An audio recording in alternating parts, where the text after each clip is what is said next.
Bonjour Fabrice Eppelboin. Bonjour. Alors tout le monde te connaît maintenant à force de te voir sur tous les médias, que ce soit à la télévision ou sur les médias indépendants sur Internet. Donc tu es entrepreneur, tu es un ancien enseignant à Sciences Po et puis tu es surtout spécialiste dans tout ce qui est tech et numérique. Donc merci de venir aujourd'hui parce que vraiment l'actualité est chargée de ce niveau-là. Oh oui, oh Et oui. donc, on a énormément de mesures. On constate une accélération de toutes les annonces, en tout cas de toutes les mesures qui nous font plonger de plus en plus vers un régime que moi je qualifierais de plus ou moins techno-totalitaire. Et toi, tu vas me dire que ça fait des années que tu en parles et que tu vois les choses venir. Oui, ça fait 15 ans que j'annonce ça.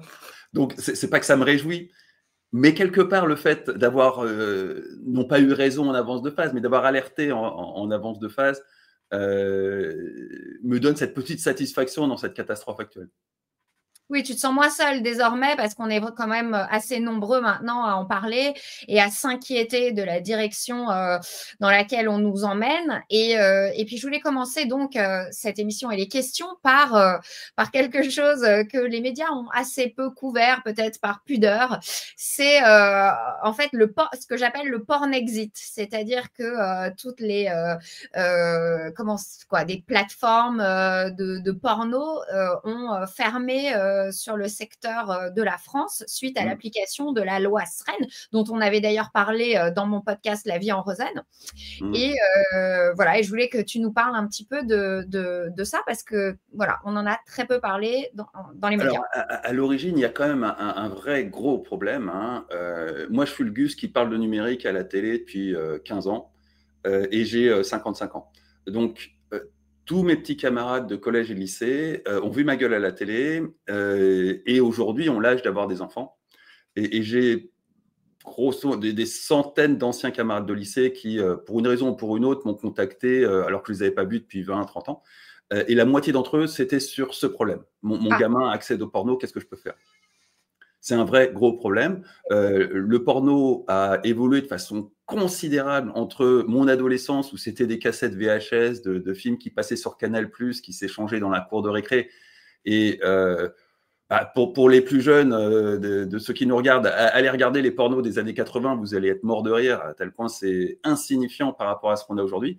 Et c'est clair qu'aujourd'hui, à n'importe quel âge, et de plus en plus tôt, les gamins accèdent au porno, ce qui est franchement pas la meilleure solution pour s'initier à la sexualité.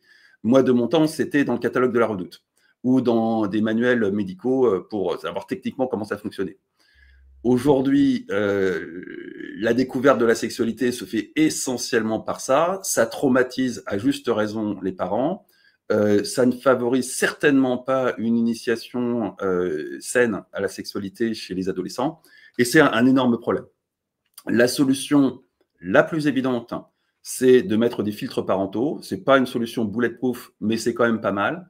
Le problème, c'est que ça nécessite une certaine compétence technologique de la part des parents et ça nécessite un État qui serait dans une logique de responsabilisation des citoyens, ce qui n'est absolument pas la logique de l'État français. Et donc, l'État français, mais ce n'est pas le seul, hein, tout un tas d'États à travers le monde, ont cette logique de censurer le porno parce que les parents ne sont pas suffisamment mûrs pour le faire à leur place, ce qui est vraiment une philosophie politique, hein. Soit on prend les citoyens pour des gamins qu'il faut garder comme des gamins, ce qui est totalement la logique française, soit on a une tradition politique de responsabilisation des citoyens qui est plus la logique et la philosophie politique américaine.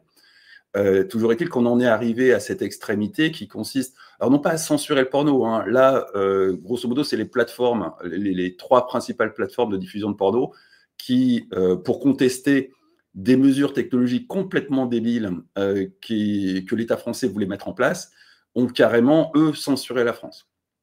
oui, Et mais alors, derrière, il faut quand même noter qu'elle souligne un point qui est capital, qui sont que toutes les mesures technologiques destinées à vérifier l'âge de quelqu'un avant de lui donner accès à du porno présentent des failles qui peuvent être monstrueuses et qui peuvent être des choses qui vont remettre fondamentalement en question la vie privée avec des conséquences catastrophique. Alors, on échange une catastrophe pour les parents, parce qu'effectivement, c'est une catastrophe. Hein. Junior de 11 ans qui découvre la sexualité à travers du porno germanique, c'est une catastrophe, mais en même temps, les systèmes de vérification d'identité qui vont permettre à papa junior, lui, d'accéder au porno, vont poser des catastrophes à moyenne échéance. Moi, Et on est dans cette situation de censure qui mènera nulle part, hein, parce que tout le monde va s'équiper en VPN. Les taux de souscription de Proton, typiquement, ont explosé de 1000%. Ceux de NordVPN doivent être proches.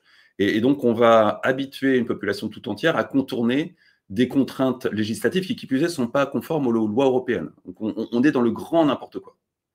Oui, mais justement, est-ce que dans cette loi SREN, et c'est ce dont on avait peur à l'époque, en tout cas c'est ce dont on avait discuté à l'époque, est-ce que c'est pas un cheval de Troie finalement pour instaurer, parce que c'est bien joli de dire que c'est pour empêcher les enfants d'avoir accès à la pornographie, etc., mais dans le même temps, l'État ne fait rien alors qu'il y a un énorme scandale de l'ASE dont on a parlé dans les médias récemment, où tu as des réseaux de prostitution de mineurs, où maintenant, tu fais lire des livres érotiques aux enfants à l'école, etc. Alors, évidemment, je ne compare pas les livres érotiques, même qui sont inappropriés au niveau du porno qu'on trouve sur ces plateformes. Évidemment.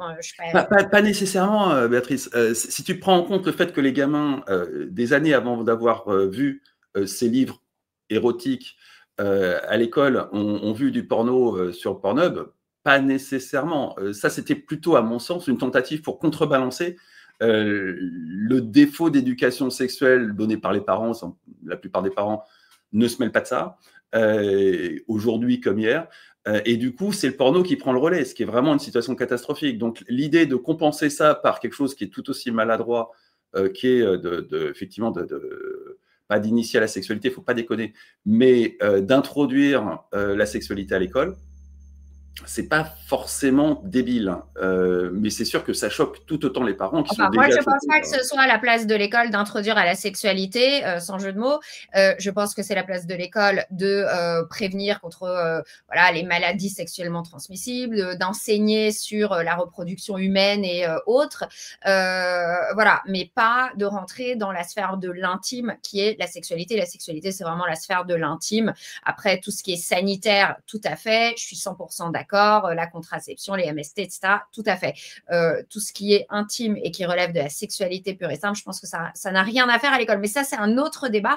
Ma question vraiment sur la loi SREN, est-ce que, vu les incohérences en fait qu'on peut voir au quotidien sur la non-protection des enfants, ils n'ont pas changé le système pénal vis-à-vis de la pédocriminalité, etc. Et là, ils misent tout sur cette histoire de loi SREN pour la vérification de l'âge. Est-ce que c'est pas une façon détournée de nous obliger tous à vérifier donc notre âge et par là de finalement contrôler l'accès à Internet tout court? Alors, c'est un pied dans la porte. Parce que très concrètement, quelle que soit la mesure de vérification d'âge, on ne te la demandera pour l'instant que pour accéder à Pornhub, pas pour accéder à Twitter et Facebook. Mais c'est clair qu'on se dirige vers une société où tu devras valider ton identité pour t'exprimer publiquement sur des réseaux sociaux. Là-dessus, c'est totalement inévitable. On va vers ça à grands pas. Donc, on bâillonne finalement entre ça et la loi sur les dérives sectaires qui était déjà une loi bâillon avec son article 4 contre finalement les lanceurs d'alerte. Du coup, les lanceurs d'alerte n'auront plus d'espace même sur Internet pour s'exprimer de façon protégée puisqu'il faudra à chaque fois donner son identité pour s'exprimer. Si, tu pourras toujours contourner ces trucs-là. Hein. C'est pas un vrai lanceur d'alerte. De toute façon, en France, les lois comme la loi Sapin 2 qui sont censées protéger les lanceurs d'alerte font précisément l'inverse. C'est suicidaire d'être lanceur d'alerte en France. Ça se paye très, très cher. Et je pense que tous les lanceurs d'alerte en sont parfaitement conscients. C'est pas une loi à venir qui va changer quoi que ce soit, mais c'est pas non plus une vérification d'identité qui va changer quoi que ce soit. Ça se contourne relativement aisément. L'idée, c'est plutôt de faire en sorte que toute personne qui s'exprime publiquement soit consciente que c'est relié à son identité réelle, ce qui est déjà le cas. Mais aujourd'hui, si tu veux repérer quelle est l'identité d'une personne qui s'exprime sous pseudonyme, tu vas devoir faire une commission rogatoire auprès des plateformes qui ne sont pas toujours très coopérantes. Et puis, ça va totalement encombrer un système judiciaire qui est déjà passablement débordé, qui de toute façon ne fait pas grand-chose. Donc, en réalité, ça n'existe pas. L'idée, c'est vraiment de mettre en place un système panoptique où les gens sont conscients d'être potentiellement tenus pour responsables de tout ce qu'ils peuvent raconter. C'est vrai que dans une myriade de situations, ça va couper court à toute forme d'expression. Je pense notamment, par exemple, les fonctionnaires qui travaillent pour l'éducation nationale, qui ont une forme de devoir de réserve, même si ce n'est pas exactement comme ça que ça se formule, eh ben, ils vont fermer leur gueule. Et il y a plein de gens, je pense notamment dans la fonction publique, qui sont tenus à ce genre de choses, qui vont juste fermer leur gueule. Dans les entreprises, on va effectivement avoir un effet, non pas sur des lanceurs d'alerte, mais sur des gens qui informent sur la réalité des entreprises, qui vont également fermer leur gueule. Ça va dans le sens d'une censure généralisée qui est l'air du temps. Hein. On vit dans une société qui est en train de faire marche arrière, en tout cas en France et en Europe en général, est en train de faire marche arrière par rapport à une liberté que tout le monde pensait acquis parce que c'est dans la Constitution, c'est le préambule des droits de l'homme, qui est la liberté d'expression, mais qui était une liberté totalement théorique. Hein. Dans les années 80, on était libre de s'exprimer au bistrot du coin, ça dérangeait pas grand monde et de toute façon, ça n'atteignait pas les oreilles du pouvoir. C'est très différent depuis une quinzaine d'années avec les réseaux sociaux. Ça perturbe très lourdement le système politique qui est en place depuis 1789 hein, et qui n'a jamais envisagé un instant de prendre en compte la parole du citoyen. Le système politique qui est en place depuis 1789 et qu'on appelle démocratie, c'est une oligarchie qui consiste à avoir un gouvernement par les élites, hein, pas par le peuple. Et donc le peuple n'a rien à dire, on lui demande son avis une fois tous les 5 ans, au moment des élections, et c'est tout. Le reste du temps, il ferme sa gueule. Ou il s'exprime au bistrot. Le fait qu'il puisse s'exprimer librement à tout bout de champ, 24 heures sur 24, sur les réseaux sociaux, change profondément le jeu. Et effectivement, on s'aperçoit que cette liberté d'expression qui est dans le préambule des droits de l'homme, bon, c'était pour la blague, donc on revient en arrière, mais toi qui as un passeport américain, tu as bien vu que les démocrates étaient exactement sur la même tendance avec le premier amendement, et qu'on a vu ces 4-5 dernières années un nombre d'éditoriaux dans les grands quotidiens américains qui défendaient l'idée de mettre fin au premier amendement, ce qui semble totalement ahurissant pour des Américains, mais en France, on est exactement dans la même tendance, avec une tradition pour ce qui est de la liberté d'expression qui est beaucoup moins forte que les Américains. Et justement, tu parlais de, évidemment, les VPN, donc ça semble être la prochaine étape, et du fait que les abonnements ont grimpé de 1000%. Je voulais rajouter juste que c'était en 30 minutes, 1000% oui. En 30 minutes, j'ai vu ça après l'annonce des plateformes de porno. Donc, ça fait, comme quoi les gens, quand il y a des choses qui les embêtent, ils savent réagir pour d'autres choses, ils sont totalement apathiques, mais quand ça touche au porno, là, tout d'un coup, ils savent prendre oui. Ça va réagir. Et est-ce que, j'ai une question, est-ce qu'on sait si, parce que c'était évidemment, on pouvait le prévoir, que ça allait être la réaction, un accroissement des abonnements, est-ce qu'on sait si les ministres ou si les gens qui prennent les décisions ont des actions ou des investissements dans ces boîtes de VPN, par exemple? Est-ce que ça les arrange, en fait, que ça… Non, j'ai jamais vu un quelconque politique français ayant des intérêts dans des boîtes de VPN. Non, c'est vraiment pas du tout pour ça qui… Non, je ne dis pas que c'est pour ça, mais on peut quand même, au bout d'un moment, quand tu prends des décisions, se demander s'il y a évidemment l'intérêt majeur et puis des intérêts subsidiaires à prendre ce genre de décision. Il y a un intérêt populiste qui consiste à masquer un problème à défaut de savoir le résoudre. Et personne ne sait le résoudre, hein, mais c'est sûr qu'il y a une pression considérable de la part des électeurs pour gérer le problème qui est que Junior accède à du porno alors qu'il a 11 ans, ce qui est un énorme problème. Et donc, mais on arrive dans la crise sanitaire, finalement, à prendre des décisions pour dire qu'on fait quelque chose, mais des décisions qui ne sont pas efficaces, mais juste pour dire qu'on fait quelque chose. Et on vend une solution, enfin une fausse solution à un vrai problème. Mais il n'y a pas que la crise sanitaire, hein, la plupart des décisions politiques relèvent de cet ordre. Hein. C'est vraiment pas spécifique ni au porno ni à la crise sanitaire. Là où ça devient grotesque, c'est en situation de crise, dans le cas de la gestion de la crise Covid, ou quand on commence à marcher sur quelque chose qui est très compliqué, parce que le porno, qu'est-ce que c'est?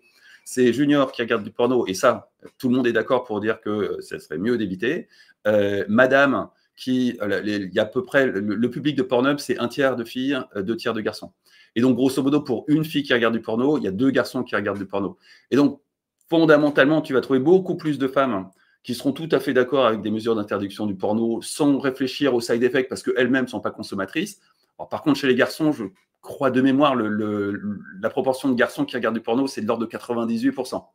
Donc là-dessus, évidemment, tu vas acheter un VPN. C'est aussi bête que ça. Ça va créer une formidable hypocrisie qui se traduit par cette explosion des abonnements au VPN. Mais on n'aura rien résolu parce que Junior va vite s'apercevoir que, je n'ai pas vérifié, mais je pense qu'il suffit d'utiliser un proxy et donc concrètement de changer les paramétrages de tes configurations réseau dans ton Windows ou ton Mac pour avoir accès au porno. Ça ne résoudra rien, mais ça permettra aux politiques de dire on a fait quelque chose. Et puis il y a un courant dont je ne me rends pas compte de l'importance en France, qui est abolitionniste, qui consiste à dire il faut totalement interdire le porno, tout public confondu, qui est aussi un électorat qu'on peut flatter. Donc c'est un mélange de populisme, d'opportunisme et de on va faire mine de régler le problème. Et beaucoup de politiques sont très sincèrement persuadés qu'ils vont régler le problème vu qu'ils ne comprennent pas le problème d'un point de vue technique. Et puis, ça donne une mesure à la con de plus, avec cette fois-ci des side effects qui sont que à partir du moment où ils vont avoir des VPN, ils vont avoir accès à Rumble, ils vont avoir accès à tout un tas de trucs censurés en France, et ça ne fera qu'empirer le problème. On est vraiment dans des mesurettes qui font qu'on va reculer pour mieux sauter, et on va créer une tension et une acuité sur la problématique de non pas la liberté d'expression pour le coup, mais la liberté d'accès à l'information qui va être de plus en plus criant au sein de la société française. Et justement, est-ce qu'ils ne vont pas arriver à un stade comme en Inde où ils vont interdire des VPN? Parce que là, j'ai vu qu'en Inde, ils avaient… C'est pas interdit en Inde, c'est régulé. C'est pas interdit en Inde. Mais ils ont interdit 6 VPN apparemment par Google. Non, c'est une fake news. En Inde, c'est régulé, c'est surveillé de près, mais on ne peut pas interdire les VPN. Le VPN, c'est un instrument dans une panoplie d'outils cyber qui est totalement indispensable pour une myriade de gens. Typiquement, si tu es une entreprise et que tes employés sont en télétravail, s'ils n'utilisent pas de VPN, tu as une porte ouverte pour tout un tas de choses, dont du ransomware. Donc, c'est suicidaire pour une entreprise de ne pas utiliser un VPN. Alors, les grosses entreprises, elles montent leur propre VPN, mais tu as tout un tas de micro-PME qui soit sont totalement inconscientes et n'utilisent pas de VPN, soit utilisent des VPN commerciaux du secteur parce que NordVPN, ça coûte 2 ou 3 $ par mois. Et donc, c'est de loin la solution la plus simple pour une petite PME qui n'a même pas 1 million de chiffre d'affaires, qui n'a pas de direction informatique ou rien du tout. C'est infiniment plus simple de payer des abonnements NordVPN à ses employés. Et c'est quand même beaucoup plus sécure d'avoir ce genre de solution pour se connecter à distance sur les infrastructures d'une entreprise. Oui, mais là, tu es en train de parler d'un point de vue de quelqu'un qui connaît, de ton point de vue d'expert. Est-ce que, justement, on a vu des mesures tellement folles qui ont pu être prises? Est-ce qu'on n'est quand même pas à l'abri qui fasse quelque chose comme ça ou vraiment ça, ils n'iront pas là-dessus? J'y crois pas un instant. D'abord parce qu'il y a des experts autour du gouvernement. Hein. Il y a l'ANSSI, il y a les services de renseignement, il y a tout un tas de gens qui sont très, très experts, beaucoup plus experts que moi en cyber, autour de ces gens-là. Et à un moment ou à un autre, il y en aura qui diront « Monsieur, c'est suicidaire. Ce que vous êtes en train de faire, ça va coûter des milliards en ransomware aux entreprises françaises. Vous allez défoncer l'économie. » Et à un moment… Enfin, ça les a pas gênés dans d'autres secteurs de défoncer l'économie. Donc, en fait… Ce que tu dis, c'est du bon sens et c'est de la raison. Mais en fait, on est à un tel point de folie que moi, j'en suis à me demander s'ils vont pas faire des choses comme ça totalement kamikazes, même si voilà, ça te paraît aberrant. Mais j'y crois pas du tout. Vraiment, j'y crois pas du tout. J'espère ne pas me tromper, mais j'y crois pas du tout. Ça serait tellement suicidaire. Surtout que la France fait partie des cibles prioritaires des gangs de ransomware. Hein, donc, l'addition se chiffrerait en milliards et en milliards. On est quand même dans une période où on est au milliard près, ce qui n'a pas toujours été le cas. Là, surtout si tu prends en compte le fait qu'il n'existe pas de solution d'assurance pour le ransomware, donc tu mets vraiment les entreprises à poil et tu offres un boulevard, surtout en ce moment où on a une espèce de psychose russe. Il suffirait que les autorités russes disent à tous les gangs de ransomware qui pullulent sur leur territoire « allez attaquer la France en priorité » pour causer des milliards et des milliards de dégâts. Donc, je ne crois pas qu'ils soient fous au point d'interdire les VPN en France. Alors, dans le même monde, on va dire, après Telegram et Pavel Durov qui avaient menacé de partir de France aussi pour des raisons un petit peu similaires, c'est ChatGPT et Sam Altman qui a menacé de partir d'Union européenne. D'ailleurs, information dont personne n'a parlé dans les médias mainstream. Alors, j'aimerais juste que tu nous expliques pourquoi il a menacé de partir de l'Union européenne et voilà, et ce que tu en penses. Pour faire simple, parce que la loi qui est censée réguler l'IA et qui a été faite, là encore, avec une oreille distraite prêtée aux spécialistes, pose des contraintes, notamment en matière de transparence, qui ne sont pas du tout compatibles avec des boîtes comme OpenAI, avec la plupart des boîtes d'ailleurs, pas toutes, mais la plupart.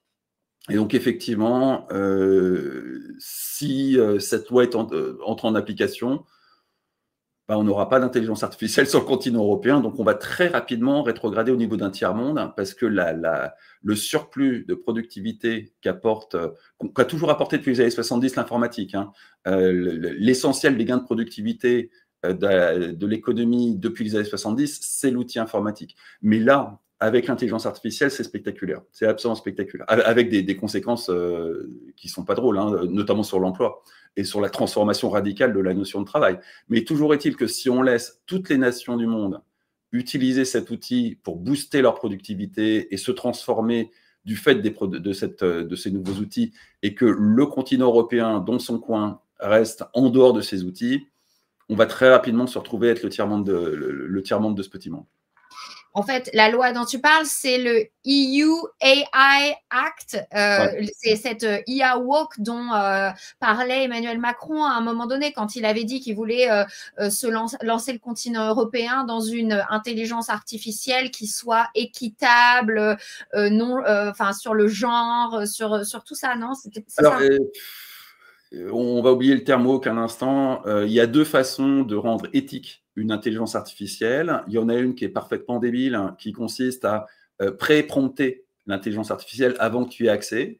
C'est-à-dire que grosso modo, avant que tu puisses poser une question à ChatGPT, tu as une myriade de mises en condition de ChatGPT qui vont s'additionner à ta requête. Et effectivement, dans les myriades de prompts préalables à ta requête à toi, tu peux tout à fait introduire des requêtes qui permettent de cadrer la réponse pour être ce que tu veux, hein. Elle peut être woke, elle peut être nazie, elle peut être ce que tu veux, ton intelligence artificielle. Il suffit de la cadrer avant que toi, tu puisses lui adresser une requête. La biaiser, en fait, tu veux dire, lui donner des faits, voilà.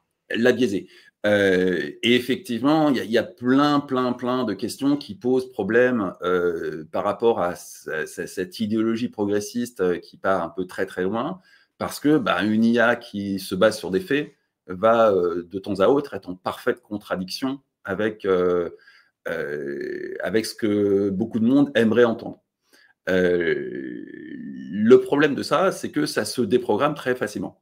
Je ne sais pas si tu te souviens, mais je crois que c'était au niveau des européennes, il y avait Reconquête, le parti d'Éric Zemmour, qui avait mis en place une IA sur une base de ChatGPT qui te permettait d'interroger le programme de Zemmour, et notamment sur le fameux grand remplacement, qui est un sujet tabou s'il en est au niveau des progressistes. Et ils avaient réussi très facilement à déprogrammer ChatGPT, qui en temps normal t'affirmerait corps et âme que ça n'existe pas, que c'est une théorie conspi. Et il l'avait déprogrammé, et là, l'IA, le ChatGPT, te balançait des chiffres et des données qui étaient quand même plus raccords avec la théorie du grand remplacement, qui n'est pas une théorie d'ailleurs, qui est juste un constat. Si tu lis le bouquin de Renaud Camus, il n'y a absolument aucune théorie là-dedans, il y a juste un vieux qui se plaint que c'était mieux avant, mais ça va pas, c'est vraiment pas au niveau d'une théorie, hein. Il n'y a aucune construction théorique dans son truc. Juste, j'ai une question. On se posait la question l'autre fois avec mon mari. Où vont ces données qu'on rentre dans l'intelligence artificielle? Parce que de plus en plus, on se sert de ça pour notre travail, pour plein de choses, pour écrire des lettres officielles ou quoi. Où vont ces données? Est-ce qu'elles sont sauvegardées avec un lien avec ton identité? Et est-ce que potentiellement, ça pourrait servir d'agent d'espionnage et de délateur? C'est-à-dire que si tu rentres, par exemple, je ne sais pas, un criminel qui veut comment faire un trafic de je sais pas quoi, est-ce que ça peut contacter les autorités automatiquement pour te dénoncer? Parce que ça, c'est une question. Oui, Je crois que c'est Claude qui a intégré un système où si tu lui demandes comment fabriquer une bombe, il te balance aux autorités. Mais d'une façon plus générale, tu as la réponse à cette question. Elle s'appelle Edward Snowden. Tu as aujourd'hui, dans toutes les grandes entreprises françaises, des cadres qui, plutôt que de faire leurs slides à l'ancienne, leur compte-rendu de réunion à l'ancienne et tout ce bordel, utilisent des IA. On l'a tous fait. Qui aujourd'hui n'a pas fait de visio avec une IA qui écoute la réunion de façon à faire un compte-rendu de la réunion? Ça économise un stagiaire et des heures de travail. Tout le monde fait ça. Le problème, c'est qu'effectivement, en face, on a des Américains qui sont tous sauf des idiots, qui ont une tradition maintenant établie depuis plus de 20 ans d'espionner tout ce qui passe à portée de main. Et évidemment que les réunions des grandes entreprises qui se sont démultipliées en visio depuis la Covid, les slides pour préparer un compte-rendu, un appel d'offres, un machin, tout ça est récupéré par la NSA. Il n'y a absolument aucun doute là-dessus. C'est un problème critique pour les grandes entreprises parce que dans les grosses boîtes, moi j'ai échangé avec plusieurs DSI qui sont dans une espèce de rivalité entre les cadres qui, en douce, utilisent à fond ChatGPT pour travailler de façon plus efficace, soit pour se libérer du temps de loisir, soit pour se libérer du temps qu'ils utilisent pour leur propre formation, ce qui est un problème dans l'économie des entreprises, on pourrait y revenir. Et de l'autre côté, des directions informatiques qui créent des outils pour que les cadres utilisent des outils qui sont beaucoup plus sécures en matière de confidentialité des informations d'entreprise. Le problème, c'est que les entreprises ne peuvent absolument pas suivre le rythme frénétique des startups d'IA qui, chaque semaine, proposent un nouveau truc, un nouveau machin, avec des cadres qui sont comme des fous en train de tester tous les outils possibles et imaginables et qui font la course à leur propre productivité, pas celle de l'entreprise, hein, la leur, ce qui pose un énorme problème, hein, parce que jusqu'ici, toutes les technologies qui ont permis d'augmenter la productivité des entreprises, elles étaient au niveau du capital. C'est l'entreprise qui investissait dans les technologies pour rendre les salariés plus productifs.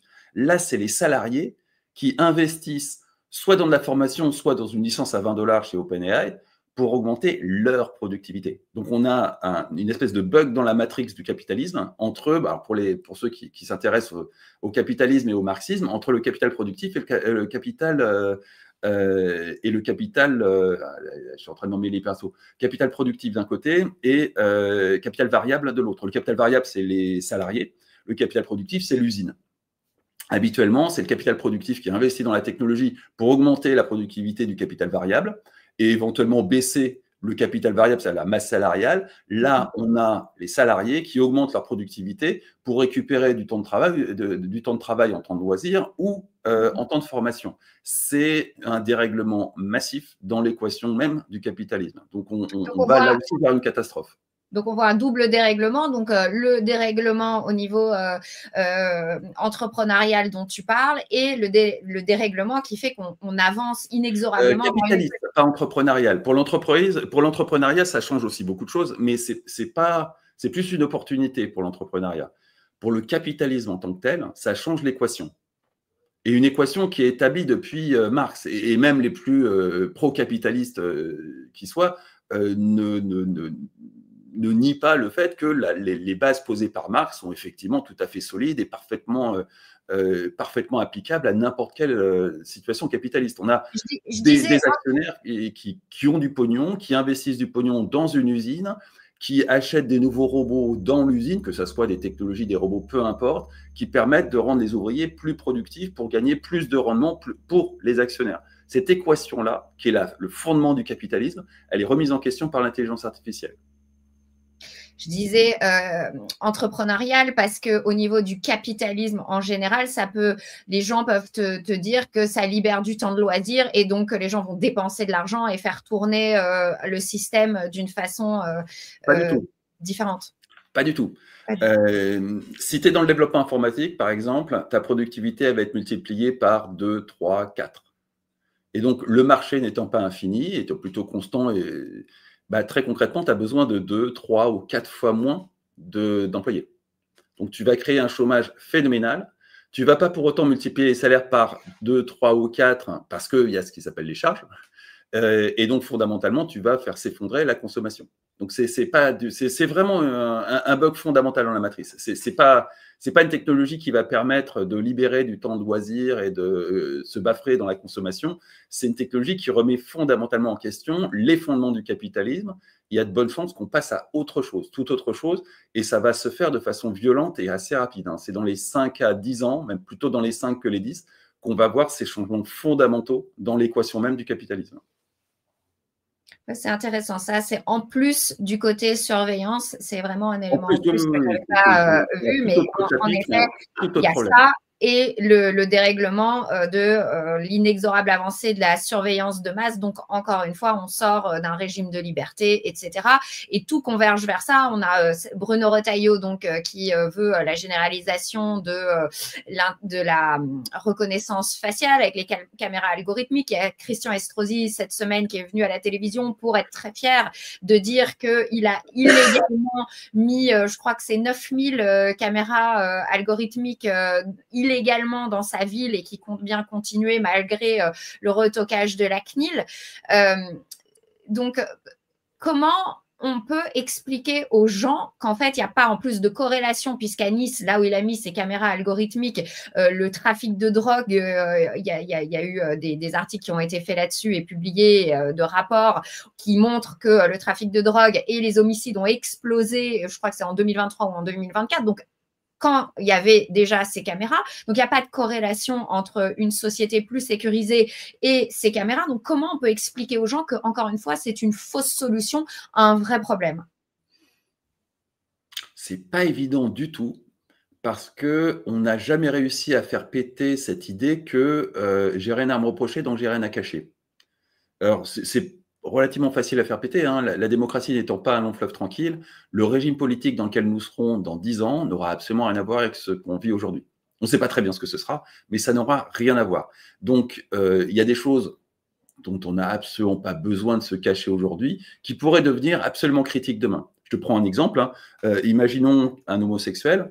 Aujourd'hui, il n'y a aucun problème d'être homosexuel en France. Dans certaines régions de France, ça peut être un peu délicat. Mais en tout cas, pour des bourgeois tels que toi et moi, qui habitons des quartiers chics dans des grandes villes, il n'y a aucun problème. Si demain, on se retrouvait dans un régime qui, pour une raison ou pour une autre, soit parce que certains courants religieux ont pris le dessus, soit parce que je ne sais pas trop quoi, condamner l'homosexualité, ça serait un énorme problème parce que tous les homosexuels auraient un passif d'expression qui montrerait clairement qu'ils le sont. Et des exemples comme ça, on peut en sortir très à l'appel. Donc, cette impression de « je n'ai rien à cacher, donc pourquoi pas la surveillance à outrance », part du principe que les régimes politiques seront constants. Or, clairement, on est entré dans une ère de grande transformation des régimes politiques. On ne sait pas très bien où ça nous mène, mais de toute façon, on voit bien qu'il y a une diminution des libertés qui arrive chaque jour un peu plus. Et dans ces libertés, il y a des choses qu'on est totalement libre de faire aujourd'hui, qu'on peut assumer au grand jour et qu'on ne pourra plus assumer au grand jour demain. Et beaucoup, beaucoup de choses. Donc, c'est ça qui pose problème dans l'arrivée d'une société panoptique et ça n'est jamais passé aux yeux du grand public. Et en plus, c'est totalement absurde quand tu vois que les criminels aujourd'hui se filment eux-mêmes et postent leurs méfaits et en sont quasiment fiers, en fait. Donc, c'est un problème avec le système judiciaire. Voilà, c'est exactement. Donc, pourquoi on propose encore des solutions sur la technologie? Est-ce que ça enrichit des marchés de copains? Pourquoi on mise tout sur ce déploiement technologique plutôt que sur les vraies réformes comme la réforme de la justice, de la politique pénale, etc. Parce qu'on voit bien que le problème n'est pas technologique, il est totalement de politique. Il y a des copains qui sont effectivement dans la surveillance, machin, mais ce n'est pas la raison principale. La raison principale, c'est la même que pour le porno. On ne sait pas résoudre ce problème. La justice est indépendante en France, donc on ne peut pas résoudre ce problème dans la Ve République. Ce n'est pas possible. Les juges sont libres de leurs décisions, les peines sont individualisées, et donc tant qu'on aura des juges qui considèrent que c'est pas très grave de casser les Champs-Élysées, un petit 3 mois avec sursis de travaux d'intérêt général et ça va passer. Ça, c'est le cadre de la Ve République. On n'y peut rien. Oui, mais tant tu qu'on est dis dans la que sécurité. Donc la solution à la con de on va vous sortir une technologie miracle qui va faire que vous inquiétez pas, on gère le problème, c'est super tentant. C'est exactement comme l'interdiction du porno. On ne peut pas grand-chose au fait que Junior a accès à du porno. Il aura toujours accès à du porno. On peut censurer tout le porno sur Internet. Ça passera par d'autres canaux, le peer-to-peer, les clés USB, Dieu sait quoi. Donc on ne pourra pas interdire à Junior d'avoir accès au porno. Il y aura accès. Le problème, il se trouve dans l'éducation de Junior et essentiellement, parce qu'effectivement, ce n'est pas trop le rôle de l'école de gérer ça, essentiellement de la responsabilisation des parents. Mais à défaut d'être en mesure de formuler ça, on va trouver une solution miracle à travers la technologie de façon à se débarrasser du problème. On ne règle pas, on s'en débarrasse. C'est du charlatanisme et on voit quand tu dis que la justice est indépendante, on voit quand même que les gilets jaunes ont été ultra réprimés et là tout d'un coup la justice a su trouver des places de prison et elle est indépendante. On voit aussi que quand la chocolaterie et je condamne absolument toutes les violences et qu'on ne méprenne pas ce que je dis, mais quand il y a des gens qui étaient un petit peu psychologiquement dérangés qui ont attaqué la chocolaterie du neveu de Brigitte Macron, là, ils ont aussi su trouver des places de prison et de la prison ferme immédiatement. Donc, voilà, il y a quand même une incohérence et la solution de la technologie paraît quand même… Non, c'est pas une incohérence, c'est la justice française, elle est comme ça. C'est effectivement, si toi, demain, tu descends en bas de chez toi et tu brûles une voiture, tu vas te retrouver en tôle. Si moi, demain, je brûle une bagnole en bas de chez moi, je vais me retrouver en tôle. Privilège blanc. La justice française est comme ça. Et c'est le cœur de la Constitution. Donc, on ne peut absolument rien y faire. Tant qu'on reste dans la Ve République. Hein, mais dans la mesure où, pour l'instant, il n'y a pas des masses de projets pour sortir de la Ve République, eh ben, on fait des mesures qui ne marcheront pas. Et tout à l'heure, on parlait de la gestion de données, de l'intelligence artificielle, mais il faut rappeler, parce que c'est très peu souvent rappelé, encore une fois, dans les médias dits mainstream, que nos données de santé sont gérées également ont été données à Microsoft. Donc, encore une entité américaine. Moi, je suis moitié américaine, donc je ne suis pas contre les États-Unis. On ne peut pas m'accuser d'anti-américanisme primaire. Maintenant, je trouve normal que chaque pays soit souverain et que les États-Unis soient souverains et que la France soit souveraine, y compris en matière de données et encore plus en matière de données médicales qui sont des données quand même sensibles. Oui, mais là, pour ce qui est des données, on a été intégralement colonisé. Hein, et il faut être clair, la totalité des offres cloud, la quasi-totalité des offres cloud souveraines, en réalité, quand tu grattes un peu, c'est du Microsoft, du Amazon ou du Google qui a été rebrandé avec Atos, Orange ou Dieu sait quoi. Ça n'existe quasiment plus du cloud souverain. Il y a quelques offres, hein, je pense à des amis comme Clever Cloud, mais en dehors de ça, l'essentiel des offres qui se présentent comme souveraine, sécure, de confiance ou Dieu sait quoi, c'est des offres américaines. Et effectivement, les lois américaines sont très claires, sans même parler des possibilités techniques que la NSA s'est données. Tout ça va aux Américains. Pour ce qui est des données de santé, c'est bien pire encore, parce que très concrètement, l'enjeu, c'est de donner à des intelligences artificielles un set de données qui va lui permettre de comprendre, en l'occurrence, la médecine, de façon à pouvoir faire du prédictif. Le prédictif, ça va avoir deux applications majeures en médecine. Une avec laquelle on commence à être familier, qui est que typiquement, tu montres une mammographie à une intelligence artificielle, elle va être capable de dire là, vous allez avoir un cancer dans 5 ans. Alors que le meilleur des radiologues ne va pas être en mesure de le détecter parce que le cancer est un stade tellement embryonnaire qu'il ne va pas l'avoir. Ça, c'est déjà très effectif et ça marche très, très bien. Il y a plein de choses qui sont assistées par intelligence artificielle en médecine dès à présent. Mais pour arriver à cette prouesse, il a fallu donner à l'intelligence artificielle des tonnes et des tonnes de données. Or, dans le monde, les Français font partie de ceux qui ont les données les plus qualitatives qui soient. Parce qu'on a informatisé tout ça très vite, parce qu'on a une tradition de centralisation, parce qu'elles sont relativement unifiées, et que aux États-Unis, tu connais le système de santé, chaque hôpital a son propre truc, les données ne sont pas normées d'un hôpital à l'autre, et donc au final, ils ont un immense bordel qui est vraiment pas du tout adapté à apprendre à une intelligence artificielle. Donc les Américains sont pas idiots, ils ont été acheter les données de santé des Français, ça a pris la forme du Health Data Hub.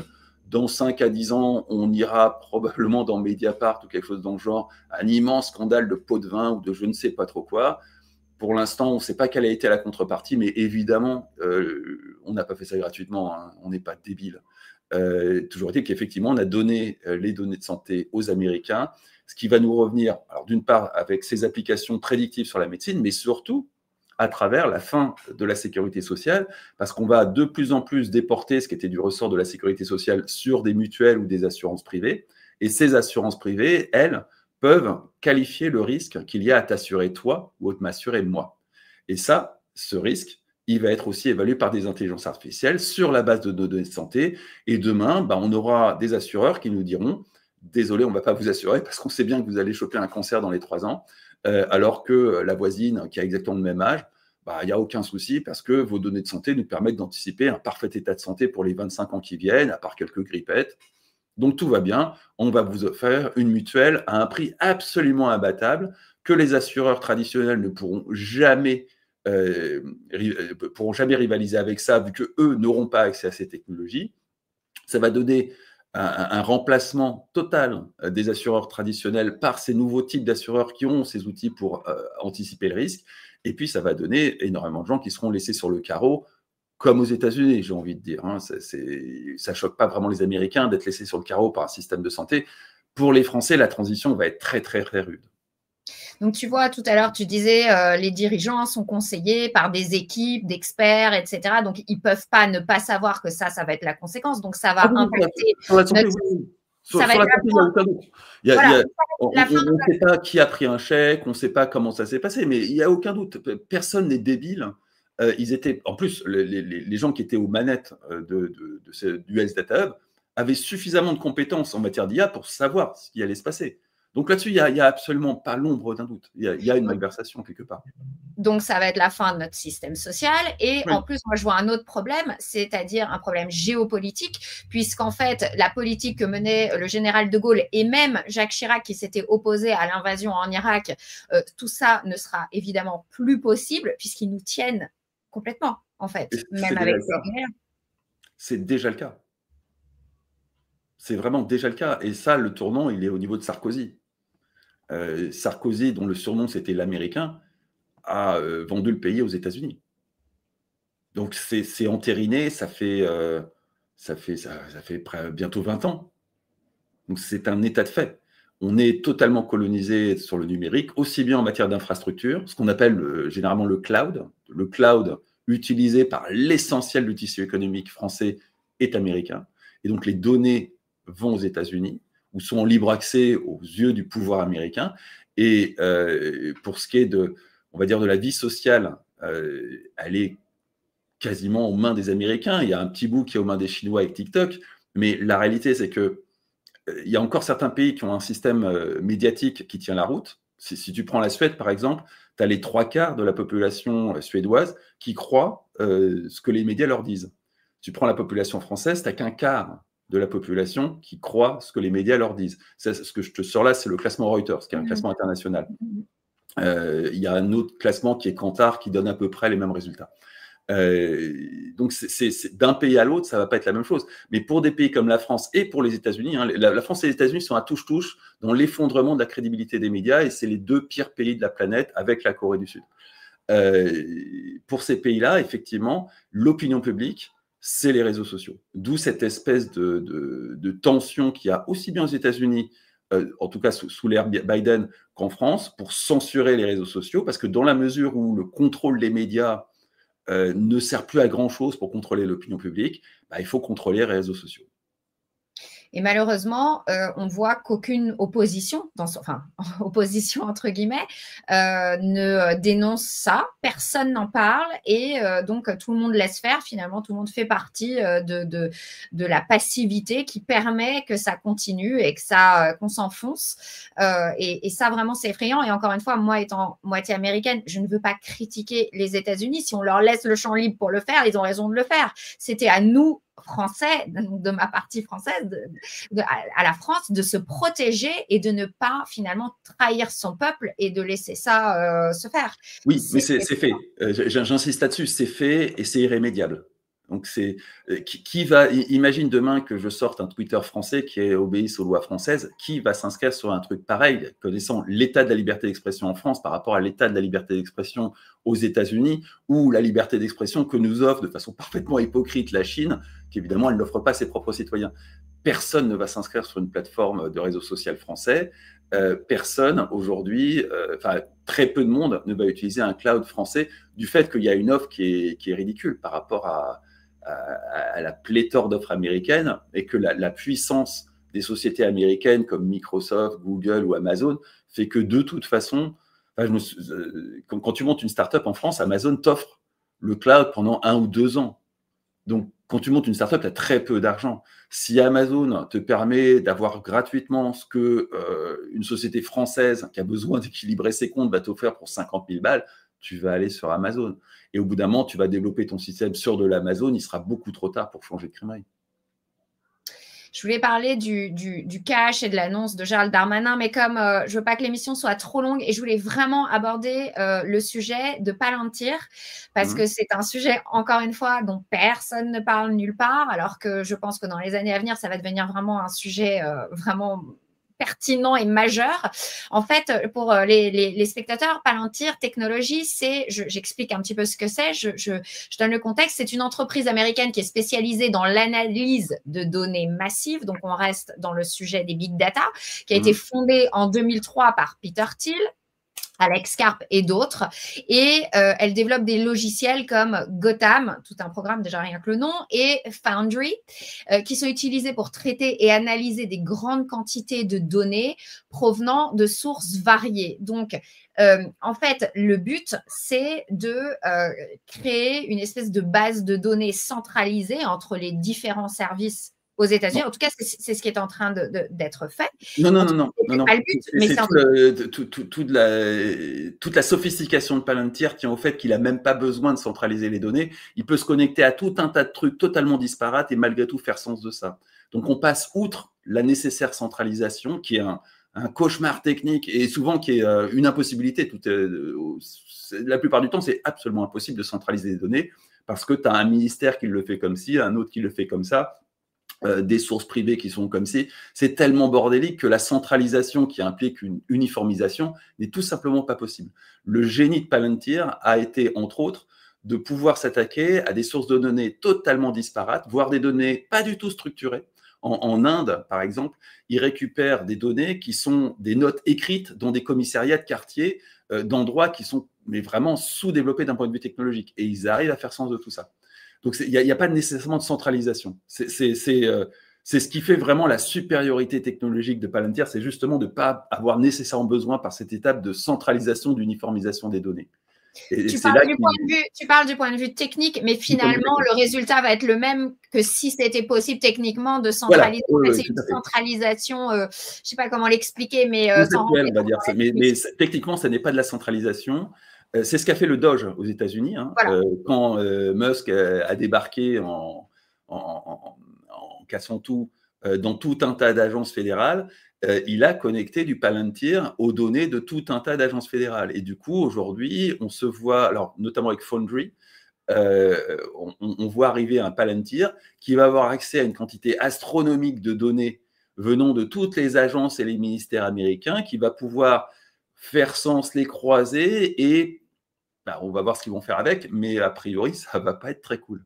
Voilà, et donc c'est pour ça que j'utilise le mot centralisation, parce qu'il n'y a pas tellement, il y a pas un mot qui pourrait, comme ça n'existait pas avant, ce qu'ils font eux, c'est une forme ça quand même, ça centralise, même si c'est abstrait, toutes les données de secteurs différents, et finalement, l'étau est totalement resserré sur les citoyens, donc évidemment, ça crée une controverse, et ce qui crée une controverse et qui pose question, c'est que depuis l'arrivée de Trump, Palantir a reçu plus de 113 millions de dollars en contrats fédéraux, et il y a un contrat de 795 millions de dollars qui a été attribué par le département de défense pour le système Maven Smart. C'est un autre système qui est axé sur l'intelligence artificielle, justement.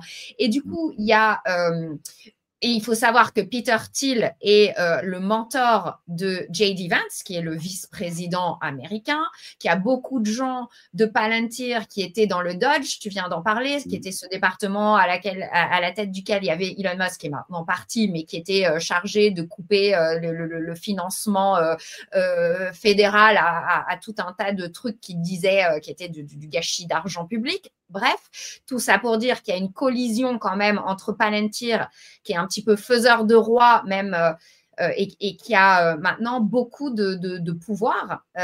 Et ça pose question parce qu'en fait, des gens, en tout cas, se demandent si Donald Trump ne joue pas un double jeu. C'est d'un côté, c'est MAGA, Make America Great Again, les États-Unis aux petits Américains, et de l'autre, il est en train de constituer un réseau de surveillance de masse extrêmement pointu qui inquiète au niveau des libertés fondamentales et de la vie privée.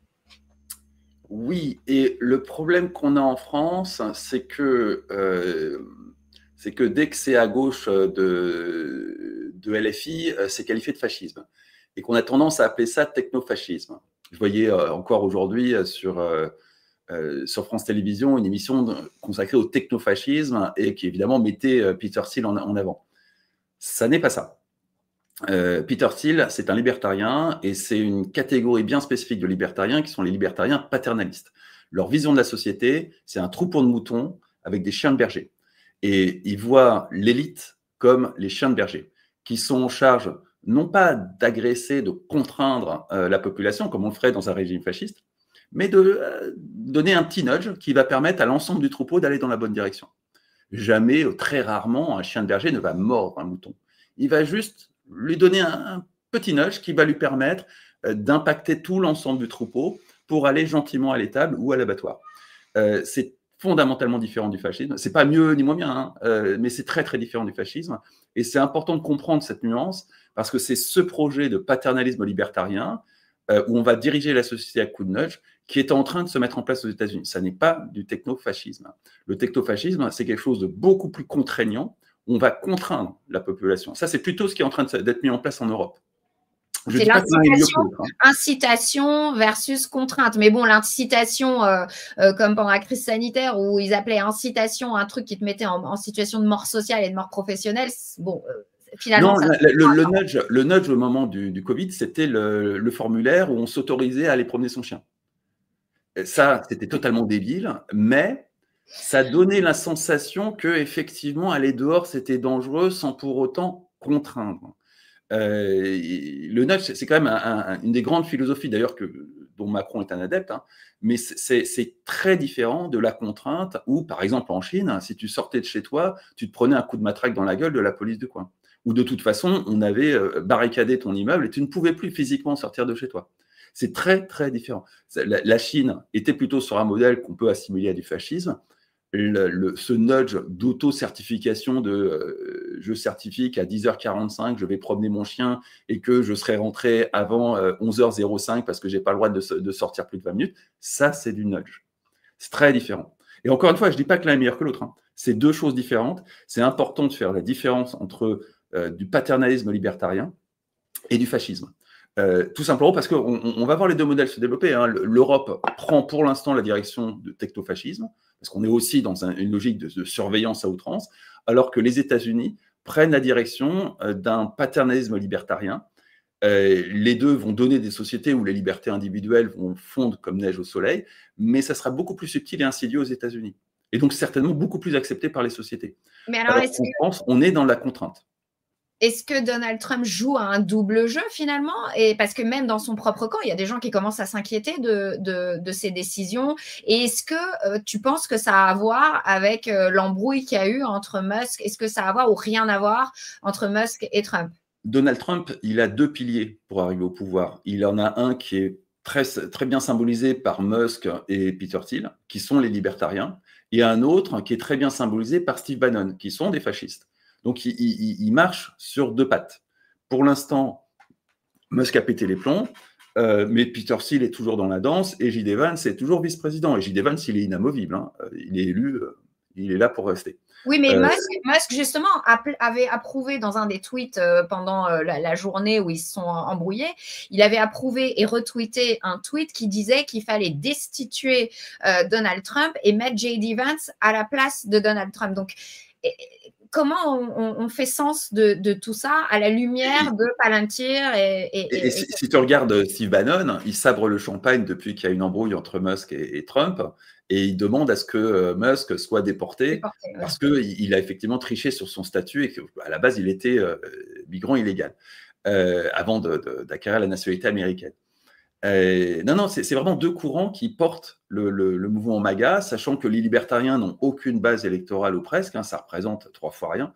Le seul truc qui s'apparenterait à des libertariens dans le champ politique français, et encore de loin, ça serait Reconquête. Reconquête, ils sont à 2% d'intention de vote. Hein.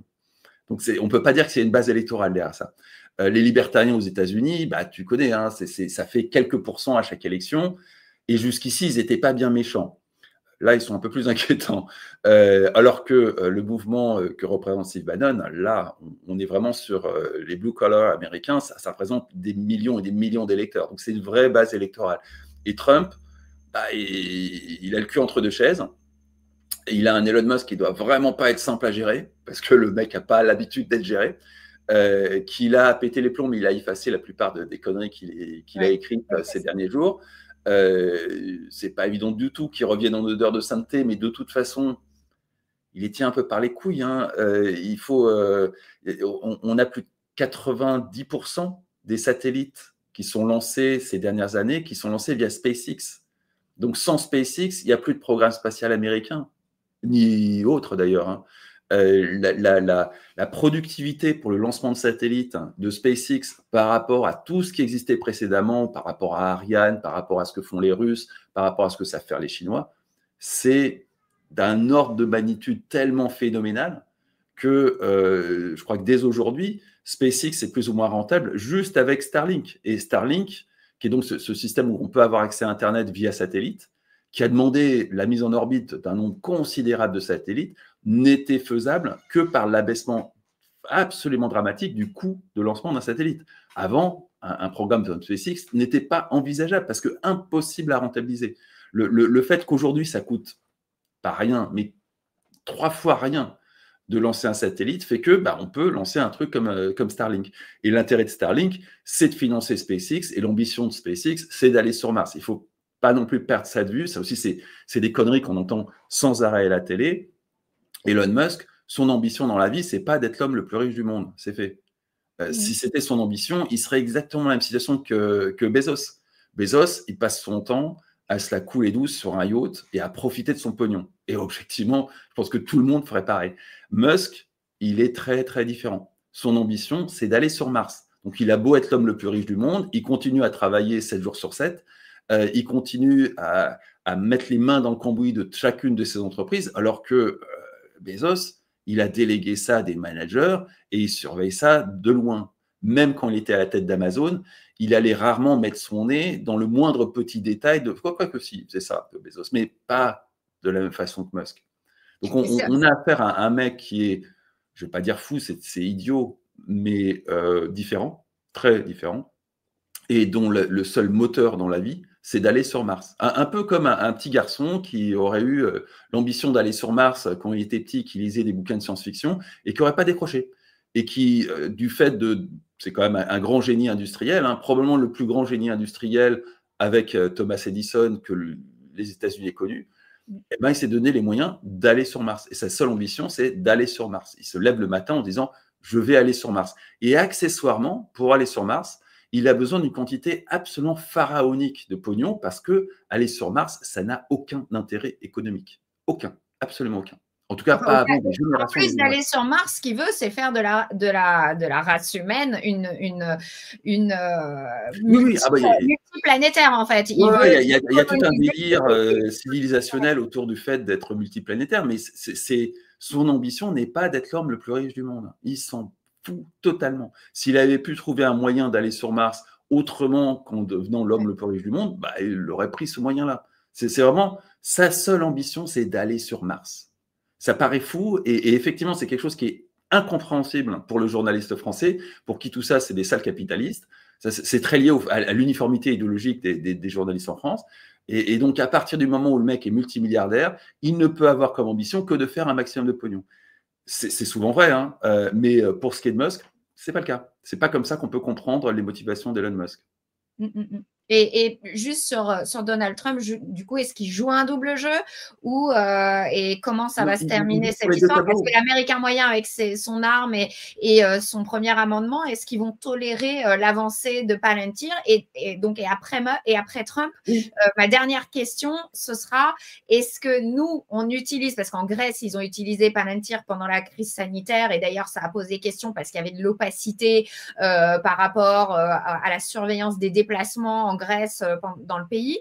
Et est-ce que nous, on utilise Palantir et qu'est-ce que ça va donner cette histoire?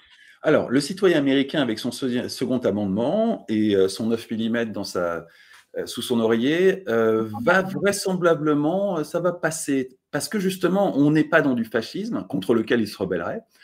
Mais on est dans du paternalisme libertarien, c'est-à-dire qu'on est dans du gentil nudge où il ne va pas nécessairement avoir la sensation qu'on atteint ses libertés fondamentales et on ne va pas tant que ça les brider, ces libertés fondamentales, notamment son premier amendement. Là, pour le coup, autant on l'a bien bridé sous Biden, autant sous Trump, on a libéré son premier amendement. Donc, il y a de bonnes chances que ça passe auprès du citoyen américain. Le citoyen européen, il n'a pas de gun, donc il ferme sa gueule. Ensuite, la suite de ta question, c'était… Oui, juste un petit… l'usage de Palantir. Juste après, petite remarque, c'est qu'après Trump, on ne sait pas qui va arriver au pouvoir, mais si c'est un gouvernement type ce que disait Biden de supprimer le premier amendement, c'est là où ça va commencer à devenir dangereux, Palantir, parce que du coup, ils auront vraiment les moyens technologiques de transformer les États-Unis en véritable dictature et répression des opposants politiques, etc. C'est la différence. Si demain, un Biden… Enfin, c'était pas vraiment… Maintenant, on le sait, hein, c'était pas vraiment Biden qui gouvernait. Mais si ce qui gouvernait en lieu et place de Biden revient au pouvoir après Trump, là, on passera au technofascisme. Et on passera du libertarianisme paternaliste au technofascisme. Effectivement, Palantir, c'est un outil. Hein. Si tu veux faire du nudge à partir des données que récolte Palantir, tu peux faire du nudge. Si tu veux instaurer un régime fasciste, tu peux instaurer un régime fasciste. Ça n'est qu'un outil. Et le régime politique, c'est aux hommes de le mettre en place. Ce n'est pas Palantir qui le met en place. Et donc, en France, est-ce qu'on se sert de ça? On s'en sert dans les renseignements, la DGSE. Je ne sais pas si on s'en sert encore. Ce n'est pas très clair, mais on s'en est longtemps servi. Il a été question de s'en servir à la DGSI, les renseignements intérieurs. Officiellement, non. Attends, c'est des services secrets, hein, par nature, c'est secret. Et on n'a pas vraiment d'alternative. C'est surtout ça le problème, et on en a cruellement besoin, parce qu'effectivement, Palantir, ça peut servir à la lutte contre le terrorisme, ça peut servir, ironiquement, à la lutte contre le blanchiment d'argent, à la lutte contre la fraude fiscale. Il y a eu des tentatives d'ingérence au sein de… Pardon ? Pourquoi ironiquement ? Pourquoi tu dis ironiquement ? On ne peut pas dire qu'il y ait une lutte féroce contre la fraude fiscale, hein. Donc, si tu veux, derrière, il y a de toute façon une volonté politique. Tu as les outils aujourd'hui pour lutter contre la fraude fiscale de façon radicale. Bon, il y a une certaine marge de tolérance. C'est comme pour la justice dont on parlait tout à l'heure. Il y a des tolérances qui sont plus ou moins grandes en fonction des cas de figure où on va être implacable avec Robert qui a dépassé la limite de vitesse de 5 km/h et qui va se retrouver une prune. Mais pour d'autres types de criminalité, si tu défonces un magasin sur les Champs-Élysées, c'est moins grave. Tu vas avoir à peu près la même amende que Robert qui a dépassé la limite de vitesse de 5 km/h. Et si tu fraudes le fisc de façon massive et qu'on te gaule, on va discuter.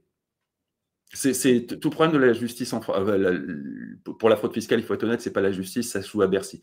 Mais la justice est individualisée et donc c'est dans les mains des juges. Il y a dans la profession une uniformité idéologique absolue qui fait que, oui, il vaut mieux défoncer une boutique sur les Champs-Élysées que de dépasser de 5 km/h la limite de vitesse, hein, c'est clair. C'est incroyable. Bon, et donc voilà, ce sera le mot de la fin. En tout cas, merci beaucoup, Fabrice. C'est vraiment, ce sont des sujets passionnants et on aimerait voir des débats comme ça en profondeur parce que malheureusement, quand tu passes dans des médias, des chaînes info, etc., c'est toujours très rapide et ils survolent toujours le sujet et c'est dommage parce que vraiment, ce sont des sujets passionnants et il y a tellement de questions à poser pour comprendre, pour essayer d'envisager quel sera voilà, notre futur et puis celui de nos enfants encore. Alors là, j'ose même pas imaginer les pauvres. Et alors, pour conclure sur les enfants, apprenez à mettre en place des filtres parentaux. Parce qu'il n'y a pas que Pornhub pour regarder du porn sur Internet. Apprenez à mettre en place des filtres parentaux. Ça existe aussi bien pour des PC que pour des smartphones. C'est vraiment de la responsabilité des parents de mettre en place ces trucs-là. Et puis, alors j'ai aucune qualification pour donner des conseils pédagogiques auprès d'enfants. Moi, j'enseigne à des gens qui ont tous passé 20 ans et donc qui ont parfaitement l'âge de regarder du porno, c'est leur liberté. On ne peut pas faire l'économie d'un rôle d'éducation à la sexualité des parents. Et je sais que pour beaucoup de parents, c'est très compliqué, très, très compliqué. Mais si ce n'est pas les parents qui s'en chargent, c'est le porno qui s'en chargera. Donc, il y a absolument besoin d'un contrepoids à ça parce que, quels que soient les filtres parentaux, quelles que soient les mesures de censure de l'État, il aura accès à ça. C'est vraiment, et c'est infiniment désagréable pour les parents, je m'en rends parfaitement compte, mais on est dans une situation où il n'y a aucun moyen technologique d'interdire l'accès de ces contenus à vos gosses. Aucun. On ne pourra que vous raconter des belles histoires qui vous feront dormir et passer à côté de quelque chose qui peut être vraiment traumatisant et qui est vraiment traumatisant pour les gosses. Et c'est les parents et uniquement les parents qui peuvent contrebalancer, pas interdire, ça n'est pas possible, contrebalancer.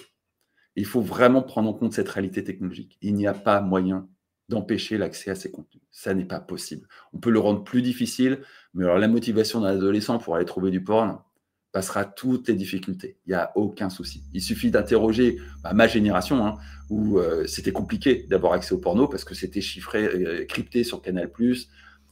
Mais on trouvait des moyens. Simplement, le porno de l'époque n'était pas particulièrement traumatisant. Le porno aujourd'hui, c'est sûr qu'à 11 ans, regarder ça, c'est vraiment, vraiment pas sain du tout. On ne peut pas l'empêcher. Il faut que les parents, j'allais dire accompagnent, mais accompagnent, c'est pas le bon mot, contrebalance tout ça. Et c'est certainement quelque chose de très, très compliqué pour beaucoup, beaucoup de parents, mais on n'a pas le choix. Le monde est ainsi et on ne peut pas le changer.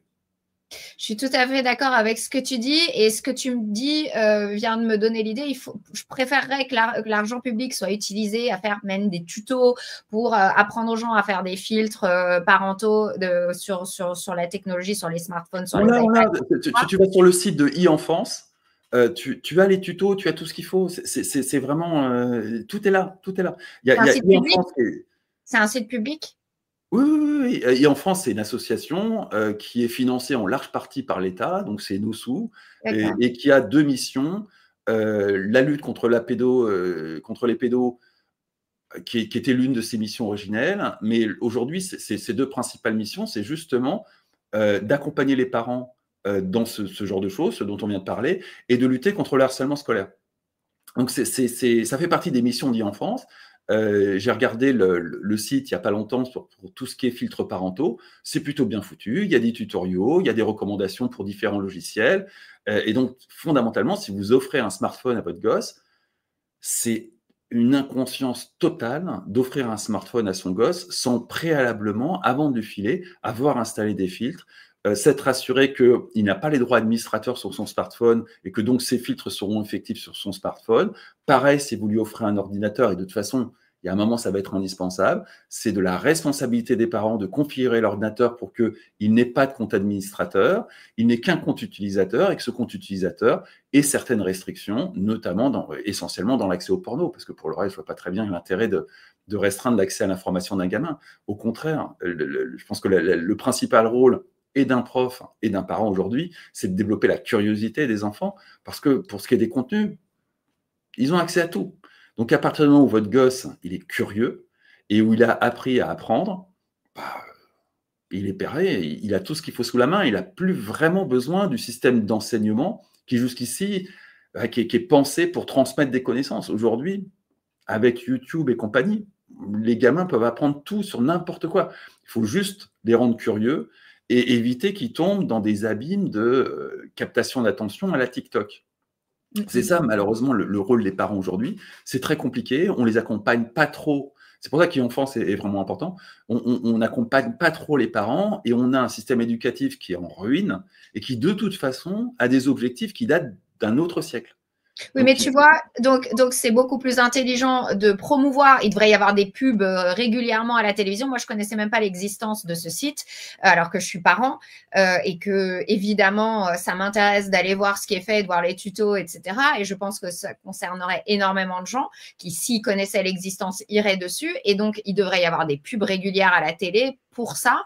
Et au lieu de ça, ils passent la loi Sren et ils font n'importe quoi et ils font des trucs totalement contre-productifs. Ils font pas n'importe quoi. Ils mettent en place une logique de censure. Et ça va s'étaler sur beaucoup, beaucoup d'autres choses. Là, j'ai vu qu'ils allaient censurer un carton de masculiniste. Alors, je ne connais absolument rien, mais j'en ai découvert. Moi, j'ai découvert Andrew Tate, mais vraiment sur le tard. Il avait déjà fait 10 milliards de hits sur. Et là, j'en ai découvert un autre dont j'ai oublié le nom, qui a un discours complètement hallucinant sur les femmes. C'est vraiment les femmes sont faites pour pondre des gosses et faire la cuisine. C'est à peine plus sophistiqué que ça. Et elles doivent arriver vierges au mariage, bien sûr. Je caricature à peine. Et la réponse de l'État, c'est on va le censurer. Ça n'a aucun sens. Outre le fait que c'est pas illégal de penser ça des femmes, ça n'a absolument aucun sens de censurer. Aucun sens. Non, mais ils préfèrent la censure à donner des outils intellectuels aux gens et à réapprendre l'esprit critique, à armer intellectuellement les gens. Et quand ils le font, c'est avec une propagande ubuesque et ridicule. Donc vraiment, on est très, très, très mal dirigé. C'est pour ça que c'est aux gens de trouver eux-mêmes les ressources. Voilà. Il y a besoin de responsabilisation en bout de chaîne, pour utiliser un vocabulaire technique. Il faut que les parents soient responsabilisés. Il faut qu'on leur donne les moyens d'être responsables. Alors après, il y a tout un discours à droite sur la responsabilisation pénale des parents quand les gamins font des conneries. Mais là, on est vraiment sur l'éducation des gamins. Les parents ont un rôle primordial dans l'accompagnement des gamins, dans la découverte des contenus at large. Pas juste le porno, tous les contenus. C'est primordial parce que ça n'est pas l'école qui fera ça. L'école, le fait que les gamins puissent découvrir des contenus par eux-mêmes en autonomie, ça représente une concurrence. Donc l'école luttera contre ça. C'est jusqu'à son dernier souffle. C'est sa raison d'être, l'école. Du coup, c'est aux parents d'accompagner les gamins dans leur découverte des contenus, de les rendre curieux de la bonne façon, de leur éviter des saloperies comme TikTok, qui sont un peu l'équivalent de la marijuana à mon époque, hein, quand les gamins au collège sombraient dans la marijuana, leur carrière scolaire était foutue. Aujourd'hui, c'est TikTok, et ça, sans doute aussi la marijuana, hein. Mais TikTok est sans doute bien plus dommageable aux carrières scolaires que n'était la marijuana à mon époque. Donc, on est dans un besoin fondamental de responsabilisation des parents vis-à-vis des enfants, en tant que citoyen également, hein, mais vraiment vis-à-vis des enfants, c'est un enjeu majeur aujourd'hui. Que l'école s'est effondrée, sauf pour les privilégiés qui mettent leurs gamins dans des écoles privées de qualité, hein. Mais pour les autres, c'est primordial, si vous voulez que votre enfant s'en sorte dans la vie, de prendre en charge cette responsabilité et d'accompagner les gamins dans la découverte des contenus. Et je me rends bien compte que ce n'est pas à la portée de tout le monde, qui sont lâchés dans la nature, qu'il n'y a rien pour les aider, que c'est terriblement difficile pour beaucoup d'entre eux, mais vous n'avez pas le choix, c'est la vie de vos gamins qui en dépend. Ouais. Bon, merci beaucoup Fabrice, vraiment c'était passionnant, je te remercie et puis j'espère qu'on te reverra partout pour que tu expliques tout ça, parce que là pour le coup c'est une vraie pédagogie, pas la pédagogie galvaudée qu'on nous sert tout le temps, c'est vraiment intéressant et c'est vraiment utile, c'est nécessaire. Donc je te remercie et puis j'espère à très vite. Merci beaucoup. Et pour le reste, on se retrouve très bientôt dans une prochaine vidéo. Je vous embrasse et à bientôt.